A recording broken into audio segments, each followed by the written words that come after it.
राधे राधे दोस्तों। अब हम सुनते हैं राम लक्ष्मण की कहानी। एक बार एक बुढ़िया माई अपने बेटा बहू के साथ रहती थी।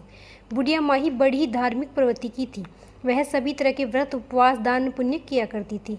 बुढ़िया माई रोज मंदिर दर्शन कर कर जाती और बड़ी बड़ पीपल, आंवला, पथवारी माता, तुलसी माता को सींचती, सूर्य नारायण भगवान को अर्घ देती, घर आकर एक ब्राह्मण को भोजन खिलाती। उसके बाद ही वह भोजन करती। वह अपने नियम धर्म की बड़ी ही पक्की थी। तब एक बार उसकी परीक्षा लेने के लिए सत्यनारायण भगवान, राम, लक्ष्मण और हनुमान जी महाराज आए। एक दिन बुढ़िया माई रोज की तरह मंदिर जाने लगी तो उसने अपनी बहू से कहा कि बहू, मुझे घर आने में देर हो जाएगी। अगर मेरे पीछे से पंडित जी महाराज आए तो उन्हें भोजन खिला देना। ऐसा कहकर बुढ़िया माई मंदिर चली गई।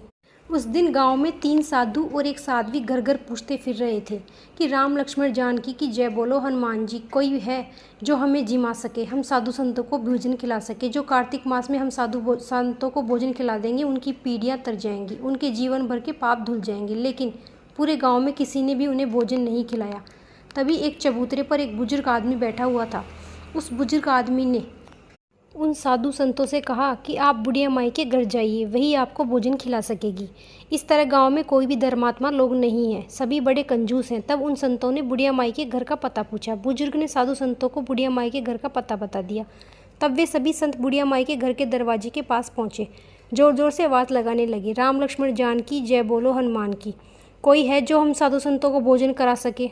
उसी समय बुढ़िया माई की बहू घर से बाहर आई।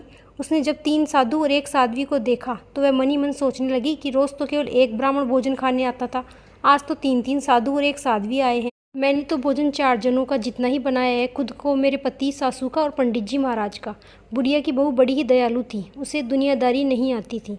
तो उसने सोचा कि चलो कोई बात नहीं, मैं इन साधु संतों को भोजन करा के दोबारा भोजन बना लूँगी। तो उसने बड़े ही आदर से भीतर बुलाया और आसन पर बैठाकर जिमाया, भोजन कराने लगी।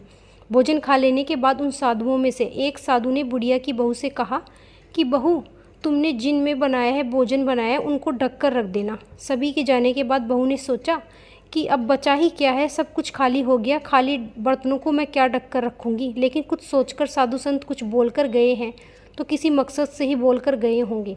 तो उसने खाली बर्तनों को ढक कर रख दिया।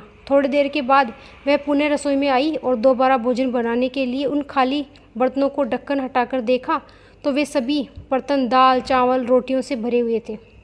यह देखकर आश्चर्य में पड़ गई। वह भागी भागी उन सभी साधु संतों के पीछे पीछे भागी। वे अभी ज़्यादा दूर नहीं गए थे। उनके चरणों में गिर पड़ी और बोली कि हे प्रभु, आप मुझे दर्शन दीजिए, आप कौन हैं, मुझे बताइए। तब सभी ने भगवान राम, लक्ष्मण, सीता और हनुमान जी की सुंदर छवि में दर्शन दिए। तब वह बोली कि हे ईश्वर, आप मेरी सासू माँ को भी दर्शन देना, यह सब उन्हीं के व्रत का प्रताप है।